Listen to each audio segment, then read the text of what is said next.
Good afternoon from Look North. Thanks for joining us this afternoon. A charity in Hull is urging people not to switch off vital medical equipment in spite of rising fuel costs. Many people have no choice but to run equipment like ventilators for up to 6 hours a day. Yesterday, the Chancellor announced a multi-billion-pound package of measures to help offset the rising cost of energy bills. Here's Caroline Bilton.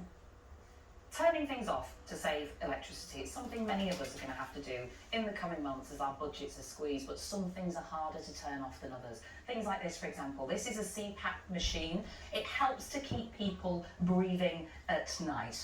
It uses electricity. And there's a real concern that some people may be tempted to turn them off to save money. I'm here at the Hope to Sleep charity in Hull. It helps people around the world who use machines like that and non-invasive ventilators to help them keep breathing. Kath, you founded this charity. Yeah. How real is this concern? It's very real. It's very real because we're constantly being contacted at the charity, emails, private group, everywhere. By people concerned, they're suddenly wanting to know how much is this costing to run, and they're tempted not to use the... And what would happen if they didn't use their machine? Well, there's all sorts of risks. I mean, our bodies are very clever at keeping us breathing, but it's all pressure on the heart, oxygen levels, desaturating. That's not good for the body. And the biggest links, although there are a lot, but the biggest links with untreated sleep apnea would be the heart attacks, strokes and driving accidents. And are we talking about a lot of money to run a machine like that? Before the price raises, they were about £5 a month, but that could be the straw that broke the camel's back to people who are watching every penny. Every pound counts. This is a real worry for It's people. a big, big worry, and all we would really say is please, if you're on a CPAP machine, don't be tempted to switch off, have less cups of coffee. Yeah, well, thank you for talking to us today. There is a real concern here, and there's a real concern about the health implications that this may have on people. I'll be speaking to a leading consultant about this on Look North tonight at 6:30. Back to you. Caroline, thank you. In other news, there are...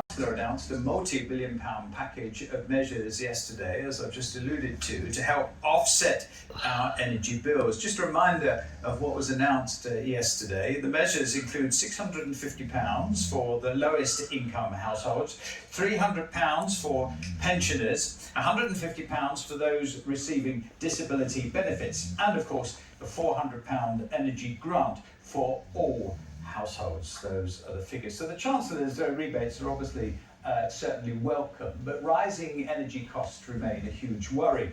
And one charity in Hull has issued an urgent plea to people not to switch off vital medical equipment in an effort to save money. Many people have no choice but to run equipment like ventilators for up to 6 hours a day. Here's our social affairs correspondent, Caroline Bilton. Turning things off to save electricity. Some things are easier than others, especially when this socket powers the machine that keeps you alive. I can't sleep without it now. I'm so used to your body sleeping with it as well. You press the one button there, that starts the air coming through, and it is air, not oxygen. If I stopped using it for any length of time, you start with headaches, and eventually it's literally carbon dioxide poisoning.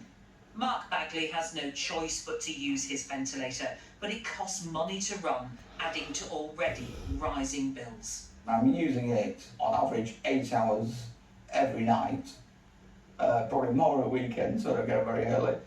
So that's quite a lot of electricity it's using that time, and it's not a choice. For over 6,000 people in Hull and East Yorkshire, this is how they sleep. It's a CPAP machine which helps them breathe. For some of these people, they do have the choice not to use it as often. And when money's tight, there's a concern that people will opt out. People are watching every penny and every pound. But we do plead with them, please, cut back on other things if you can, because this is your health. This really, really does matter. Dr. Mike Greenstone is a respiratory consultant. He's concerned his patients' money worries could have potentially devastating consequences. How concerned are you as a consultant about this problem? People turning off machines because they can't afford to run them. I'm very concerned. Some of them are on their ventilators 24 hours a day, every day. So if they stop using their ventilator or cut down, they're at risk of actually decompensating and ending up in hospital extremely poorly, possibly unconscious. They could die. There are calls for financial help to be made available for those with disabilities to run these machines. But it's hoped people will heed the advice and switch off other things before they reach for the machine that helps them to breathe. Caroline Bilton, BBC Look North, Hull. Yeah, running a ventilator or other essential equipment, something that maybe the rest of us don't actually think about with their energy bills. Interesting. Thank you for watching. Don't forget, of course, if you've got a story you think we should be putting on